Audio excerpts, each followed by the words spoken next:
ಸ್ನೇಹಿತರೆ, ಮೀಡಿಯಾ ಮಾಸ್ಟರ್ಸ್ಗೆ ಸ್ವಾಗತ ಸುಸ್ವಾಗತ.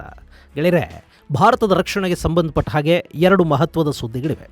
ಒಂದು, ನಮ್ಮ ಯುದ್ಧ ವಿಮಾನದ ಖರೀದಿಗೆ ದಕ್ಷಿಣ ಅಮೆರಿಕಾದ ದೇಶವೊಂದು ತುಂಬಾನೇ ಆಸಕ್ತಿ ತೋರಿಸ್ತಾ ಇದೆ ಅನ್ನೋದು. ಎರಡನೆಯದು, ಭಾರತದಲ್ಲಿ ಆಂತರಿಕ ಭದ್ರತೆಯನ್ನು ಹೆಚ್ಚು ಮಾಡೋ ನಿಟ್ಟಲ್ಲಿ DRDO ಫೇಶಿಯಲ್ ರೆಕಗ್ನಿಷನ್ ಸಿಸ್ಟಮ್ ಅನ್ನು ಸಿದ್ಧಗೊಳಿಸಿದೆ. ಜೊತೆಗೆ ಗಡಿಯಲ್ಲಿ ಕೂಡ ನುಸುಳುಕೋರರು ಹಾಗೂ ಭಯೋತ್ಪಾದಕರ ಹಾವಳಿಯನ್ನು ಕಡಿಮೆ ಮಾಡೋದಕ್ಕೆ ಆರ್ಟಿಫಿಷಿಯಲ್ ಇಂಟೆಲಿಜೆನ್ಸ್ ಅನ್ನು ಒಳಗೊಂಡ ಗಸ್ತು ವ್ಯವಸ್ಥೆಯನ್ನು ರೂಪಿಸುವ ಪ್ರಯತ್ನಗಳು ಕೂಡ ನಡೀತಾ ಇವೆ. ಹಾಗಾದ್ರೆ ಭಾರತದ ತೇಜಸ್ ಯುದ್ಧ ವಿಮಾನಗಳ ಬಗ್ಗೆ ಮತ್ತೆ ಆಸಕ್ತಿ ತೋರಿಸಿದ ದೇಶ ಯಾವುದು? ಹಾಗೆ ಏನಿದು ಫೇಶಿಯಲ್ ರೆಕಗ್ನಿಷನ್, ಅದರಿಂದ ಆಗೋ ಲಾಭಗಳೇನು ಅನ್ನೋ ಬಗ್ಗೆ ಒಂದಷ್ಟು ಮಾಹಿತಿಯನ್ನ ನಾವಿಲ್ಲಿ ನೋಡೋಣ.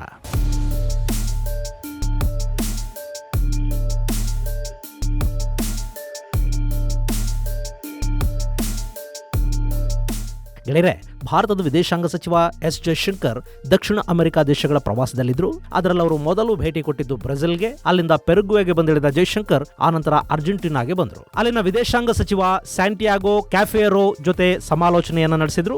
ಎರಡು ದೇಶಗಳ ನಡುವೆ ವ್ಯಾಪಾರ ಹಾಗೂ ಇನ್ನಿತರ ಸಂಬಂಧಗಳನ್ನು ವೃದ್ಧಿಪಡಿಸಿಕೊಳ್ಳುವ ಬಗ್ಗೆ ಮಹತ್ವದ ಮಾತುಕತೆಗಳಾದವು. ಇದೇ ಸಂದರ್ಭದಲ್ಲಿ ಅರ್ಜೆಂಟೀನಾದ ಮಲ್ವಿನಾಸ್ ದ್ವೀಪದ ವಿಷಯದಲ್ಲಿ ಭಾರತ ಅರ್ಜೆಂಟೀನಾಗೆ ಬೆಂಬಲ ಕೊಡೋ ಮಾತಾಡಿತು. ಬ್ರಿಕ್ಸ್ ಭಾಗವಾಗ ಬಯಸ್ತಾ ಇರೋ ಅರ್ಜೆಂಟೀನಾಗೆ ಬೆಂಬಲ ಕೊಡೋದಾಗಿ ಭಾರತದ ವಿದೇಶಾಂಗ ಸಚಿವ ಎಸ್ ಜಯಶಂಕರ್ ತಿಳಿಸಿದರು. ಹಾಗೆ ಭಾರತದ ತೇಜಸ್ ಯುದ್ಧ ವಿಮಾನಗಳ ಖರೀದಿಯ ಬಗ್ಗೆ ಅರ್ಜೆಂಟೀನಾ ಒಲವನ್ನು ಕೂಡ ತೋರಿಸಿತು. ಇಲ್ಲಿ ಎರಡೂ ದೇಶಗಳು ತಮ್ಮದೇ ಕರೆನ್ಸಿಲಿ ಅಂದ್ರೆ ಭಾರತದ ರೂಪಾಯಿ ಹಾಗೂ ಅರ್ಜೆಂಟೀನಾದ ಪೆಸೋದಲ್ಲಿ ವ್ಯವಹಾರ ನಡೆಸುವ ಒಪ್ಪಂದವನ್ನು ಮಾಡಿಕೊಂಡವು. ಇಲ್ಲಿ ಭಾರತ ಮೆಲ್ವಿನಾಸ್ ವಿಷಯದಲ್ಲಿ ಬೆಂಬಲವನ್ನು ಘೋಷಿಸಿದ್ದು ಅರ್ಜೆಂಟೀನಾ ಹಾಗೂ ಭಾರತದ ಸಂಬಂಧಗಳು ಮತ್ತಷ್ಟು ಹೆಚ್ಚಾಗೋದಕ್ಕೆ ಕಾರಣ ಆಯಿತು. ಈ ಅರ್ಜೆಂಟೀನಾ ಅಂದ್ರೆ ದಕ್ಷಿಣ ಅಮೆರಿಕಾದ ದಕ್ಷಿಣದ ಕೊನೆಯಲ್ಲಿದೆ ನೋಡಿ ಈ ದೇಶ. ಇಲ್ಲಿ ಅರ್ಜೆಂಟೀನಾಗೆ ಸೇರಿದ ಒಂದಷ್ಟು ದ್ವೀಪಗಳಿವೆ. ಅವನ್ನ ಅರ್ಜೆಂಟೀನಾ ಮಾಲ್ವಿನಾಸ್ ಅಂತ ಕರೆದ್ರೆ ಯುನೈಟೆಡ್ ಕಿಂಗ್ಡಮ್ ಮತ್ತು ಅಮೆರಿಕಾಗಳು ಇದನ್ನ ಫೋಕ್ ಐಲ್ಯಾಂಡ್ ಅಂತ ಗುರುತಿಸುತ್ತವೆ. ಈ ದ್ವೀಪಗಳು 19ನೇ ಶತಮಾನದಿಂದಲೂ ಕೂಡ ಅಂದ್ರೆ 1833ರಿಂದ ಬ್ರಿಟಿಷರ ಹಿಡಿತದಲ್ಲಿವೆ. ಇದು ನಮಗೆ ಸೇರಬೇಕು ಅಂತ ಅರ್ಜೆಂಟೀನಾ ವಾದ ಮಾಡುತ್ತೆ.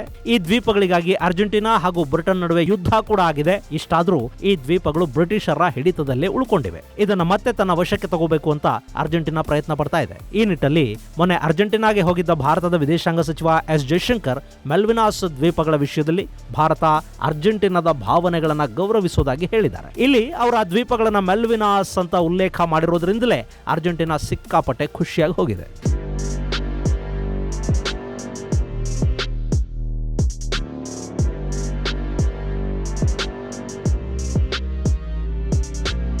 ಇನ್ನು ಭಾರತ ಹಾಗೂ ಅರ್ಜೆಂಟೀನಾ ನಡುವಿನ ವ್ಯಾಪಾರ ಸಂಬಂಧಗಳನ್ನು ಇನ್ನಷ್ಟು ವೃದ್ಧಿ ಮಾಡಿಕೊಳ್ಳುವ ಬಗ್ಗೆ ಎರಡು ದೇಶಗಳ ನಡುವೆ ಮಾತುಕತೆಗಳಾಗಿವೆ. ಅದರಲ್ಲಿ ಮುಖ್ಯವಾಗಿ light combat air craft Tejas ಖರೀದಿಯ ಬಗ್ಗೆ ಅರ್ಜೆಂಟೀನಾ ತನ್ನ ಆಸಕ್ತಿಯನ್ನು ತೋರಿಸಿದೆ.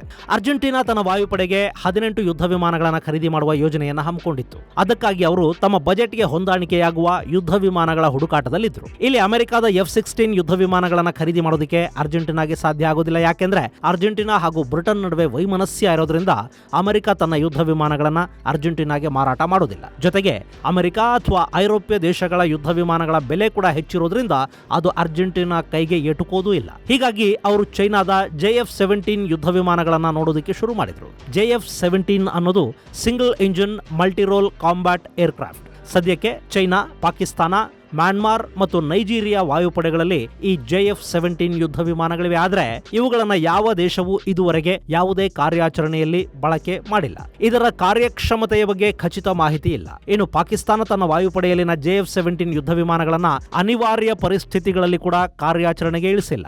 ಭಾರತ ಪಾಕಿಸ್ತಾನದ ಬಾಲ್ಕೋಟ್ ಮೇಲೆ ಸರ್ಜಿಕಲ್ ಸ್ಟ್ರೈಕ್ ಮಾಡ್ತಲ್ಲ, ಆಗ ಪ್ರತಿರೋಧ ಒಡ್ಡೋದಕ್ಕೆ ಪಾಕಿಸ್ತಾನ ಅಮೆರಿಕದ F-16 ಯುದ್ಧ ವಿಮಾನಗಳನ್ನ ಬಳಕೆ ಮಾಡ್ತೇ ಹೊರತು ಈ JF-17 ಅನ್ನಲ್ಲ.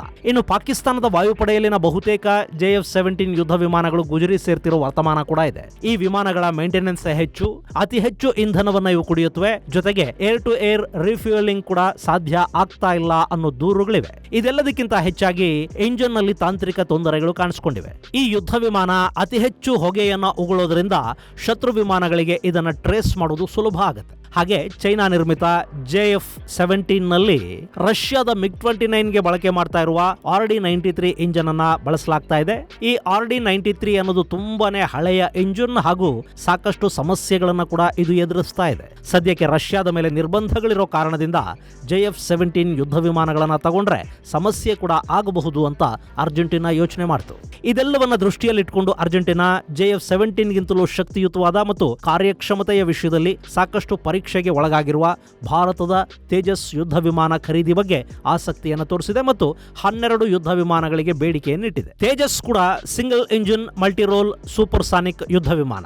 ಅತ್ಯಂತ ಲಘು ಯುದ್ಧ ವಿಮಾನ ಅನ್ನಿಸ್ಕೊಂಡಿರೋ ತೇಜಸ್ ಎಲ್ಲ ರೀತಿಯ ಮಿಸೈಲುಗಳು ಹಾಗೂ ಆಧುನಿಕ ಆಯುಧಗಳನ್ನು ಹೊತ್ತೊಯ್ಯುವ ಸಾಮರ್ಥ್ಯವನ್ನು ಹೊಂದಿದೆ. ಭಾರತದ ಈ ಪುಟ್ಟ ಲೋಹದ ಹಕ್ಕಿಗೆ ಈಗ ಆಸ್ಟ್ರೇಲಿಯಾ, ಮಲೇಷಿಯಾ, ಈಜಿಪ್ಟ್, ಇಂಡೋನೇಷಿಯಾ ದೇಶಗಳು ಕೂಡ ಫಿದಾ ಆಗಿವೆ ಮತ್ತು ಖರೀದಿಯ ಬಗ್ಗೆ ಆಸಕ್ತಿಯನ್ನು ತೋರಿಸ್ತಾ ಇವೆ. ಹೀಗಾಗಿ ಸಹಜವಾಗಿ ಅರ್ಜೆಂಟೀನಾ ಕೂಡ ತೇಜಸ್ ಬಗ್ಗೆ ಆಸಕ್ತಿಯನ್ನು ಬೆಳೆಸಿಕೊಂಡಿದೆ. ಇನ್ನು ಭಾರತ ಕೂಡ ತೇಜಸ್ ಯುದ್ಧ ವಿಮಾನಗಳ ತಯಾರಿಕೆಯ ವೇಗವನ್ನ ಹೆಚ್ಚು ಮಾಡುವ ನಿಟ್ಟಿನಲ್ಲಿ ಒಂದಷ್ಟು ಕ್ರಮಗಳನ್ನು ಈಗಾಗಲೇ ತಗೊಂಡಿದೆ. HAL ಜೊತೆ ಸುಮಾರು 48,000 ಕೋಟಿ ರೂಪಾಯಿಗಳ ಒಪ್ಪಂದಕ್ಕೆ ಸಹಿ ಹಾಕಿರುವ ಭಾರತ ಸರ್ಕಾರ ಮುಂದಿನ ವರ್ಷದ ವೇಳೆಗೆ 83 ತೇಜಸ್ ಯುದ್ಧ ವಿಮಾನಗಳ ತಯಾರಿಗೆ ಆದೇಶವನ್ನು ಕೊಟ್ಟಿದೆ. ಹೀಗಾಗಿ ಅರ್ಜೆಂಟೀನಾದ ಬೇಡಿಕೆಯನ್ನು ಪೂರೈಸುವುದಕ್ಕೆ ಭಾರತಕ್ಕೆ ಕಷ್ಟ ಆಗಲಾರದು. ಇನ್ನು ಇಲ್ಲಿ ಎರಡು ದೇಶಗಳು ತಮ್ಮ ದ್ವಿಪಕ್ಷೀಯ ವ್ಯಾಪಾರಗಳನ್ನ ಇನ್ನು ಮುಂದೆ ಡಾಲರ್ನಲ್ಲದೆ ಭಾರತದ ರೂಪಾಯಿ ಹಾಗೂ ಅರ್ಜೆಂಟೀನಾದ ಕರೆನ್ಸಿ ಪೆಸೋದಲ್ಲಿ ಮಾಡೋದಕ್ಕೆ ತೀರ್ಮಾನವನ್ನ ಕೈಗೊಂಡಿವೆ. ಇತ್ತೀಚೆಗೆ ಡಾಲರ್ ಮೌಲ್ಯ ತುಂಬಾನೇ ಹೆಚ್ಚಾಗ್ತಾ ಇರೋದ್ರಿಂದ ಅಂತಾರಾಷ್ಟ್ರೀಯ ವ್ಯಾಪಾರಗಳನ್ನ ಅನಿವಾರ್ಯ ಸಂದರ್ಭಗಳಲ್ಲಿ ಮಾತ್ರ ಡಾಲರ್ ಅಲ್ಲಿ ಮಾಡೋದಕ್ಕೆ ಭಾರತ ನಿರ್ಧರಿಸಿದೆ. ಅದಕ್ಕಾಗಿನೇ ವಿಶೇಷ ರುಪಿ ಓಸ್ಟ್ರೋ ಅಕೌಂಟ್ ಅನ್ನ RBI ರೂಪಿಸಿದೆ. ಅಂದಹಾಗೆ ಈ ಸ್ಪೆಷಲ್ ರುಪಿ ಓಸ್ಟ್ರೋ ಅಕೌಂಟ್ ಬಗ್ಗೆ ಈ ಹಿಂದೆ ನಿಮಗೆ ವಿವರವಾಗಿ ಹೇಳಿದ್ದೀನಿ. ಈ ಅಕೌಂಟ್ ಮೂಲಕ ಭಾರತ ಮಾಡೋ ಆಮದು ಮತ್ತು ರಫ್ತು ವ್ಯಾಪಾರಗಳನ್ನ ಆಯಾ ದೇಶಗಳ ಕರೆನ್ಸಿಯಲ್ಲಿ ಮಾಡೋದಕ್ಕೆ ಸಾಧ್ಯ ಆಗುತ್ತೆ ಮತ್ತು ಡಾಲರ್ ಮೇಲಿನ ಡಿಪೆಂಡೆನ್ಸಿಯನ್ನ ಕಡಿಮೆ ಮಾಡೋ ನಿಟ್ಟಲ್ಲಿ ರೂಪಿಸಲಾದ ಒಂದು ಅತ್ಯದ್ಭುತ ವ್ಯವಸ್ಥೆ ಇದು. ಈಗ ಅರ್ಜೆಂಟೀನಾ ಮತ್ತು ಭಾರತ ಕೂಡ ತಮ್ಮದೇ ಕರೆನ್ಸಿಗಳಲ್ಲಿ ವ್ಯಾಪಾರ ವಹಿವಾಟುಗಳನ್ನ ನಿರ್ವಹಿಸುವ ತೀರ್ಮಾನಕ್ಕೆ ಬಂದಿವೆ. ಇದು ಎರಡೂ ದೇಶಗಳ ವಿದೇಶಿ ವಿನಿಮಯ ಸಂಗ್ರಹ ಭಂಡಾರದ ಮೇಲಿನ ಒತ್ತಡವನ್ನು ಕಡಿಮೆ ಮಾಡುತ್ತೆ. ಅಂದಹಾಗೆ ಈ ಅರ್ಜೆಂಟೀನಾದ ಪೆಸೋ ಮೌಲ್ಯ ಭಾರತದ ರೂಪಾಯಿಗಿಂತ ಕಡಿಮೆ ಕೂಡ ಇದೆ. ನಮ್ಮ 100 ರೂಪಾಯಿ ಕೊಟ್ರೆ ಅಲ್ಲಿ 172 ಪೆಸೋ ಕೊಡ್ತಾರೆ.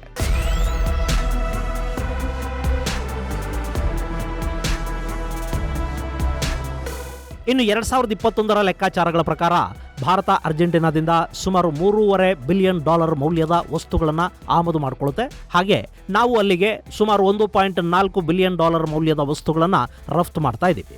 ಈಗ ಎರಡೂ ದೇಶಗಳು ಆಯಾ ದೇಶಗಳ ಕರೆನ್ಸಿಯಲ್ಲೇ ವಹಿವಾಟು ನಡೆಸೋದ್ರಿಂದ ವ್ಯಾಪಾರದ ಮೊತ್ತ ಇನ್ನಷ್ಟು ಹೆಚ್ಚಾಗುವ ಸಾಧ್ಯತೆ ಕೂಡ ಇಲ್ಲಿರುತ್ತೆ. ಹಾಗೇನೆ ಅರ್ಜೆಂಟೀನಾದ ಮೈನಿಂಗ್ ಇಂಡಸ್ಟ್ರಿಯ ಮೇಲೆ ಭಾರತ ಹೂಡಿಕೆ ಮಾಡುವ ಮೂಲಕ ಅಲ್ಲಿನ ಲಿಥಿಯಂ ಭಂಡಾರವನ್ನ ಕೈಗೆಟಕಿಸಿಕೊಳ್ಳುವ ಸಾಧ್ಯತೆಗಳು ಕೂಡ ಇಲ್ಲಿವೆ. ಯಾಕೆಂದ್ರೆ ಅರ್ಜೆಂಟೀನಾ ಅನ್ನೋದು ವಿಶ್ವದ 21% ಲಿಥಿಯಂ ಭಂಡಾರವನ್ನು ಹೊಂದಿರುವ ದೇಶ.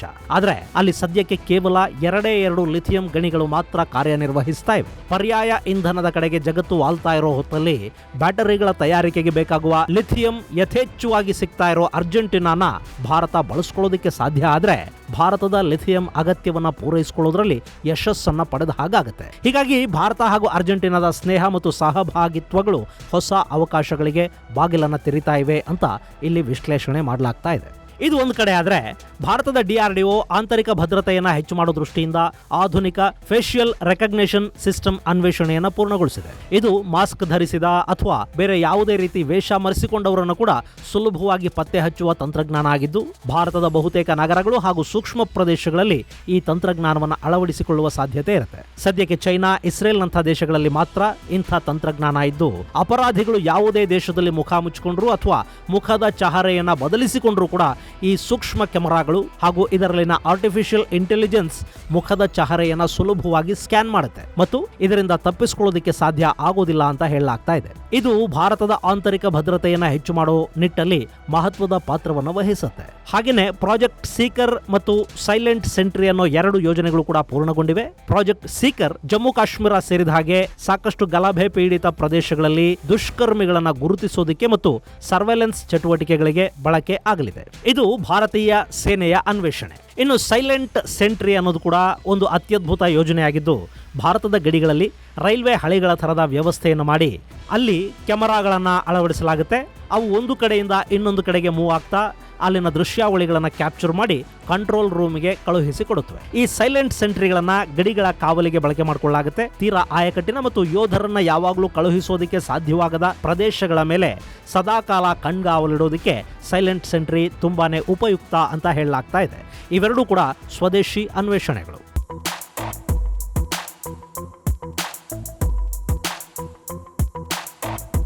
ಗೆಳೆಯರೆ, ನಮ್ಮಲ್ಲಿ ವಿಜ್ಞಾನಿಗಳಿಗೆ, ಕ್ರಿಯೇಟಿವ್ ಬ್ರೈನ್ಗಳಿಗೆ ಕೊರತೆ ಇಲ್ಲ.